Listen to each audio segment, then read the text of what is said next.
gan es pirmo reizi mūžā. Tas nav tik viegli, kā tas izskatās televīzijā vai kaut kur tribīnē sēžot. Protams, ka tehnika vispārējais.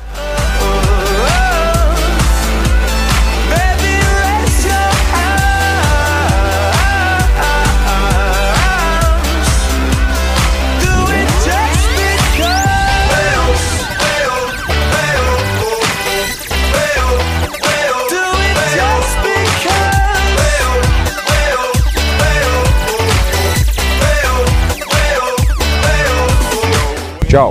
Visi jūs esat mīļi gaidīti 29. maijā. 6:00 vakarā Daugavas stadionā uz vietlētikas sacensībām Rīgas kausi.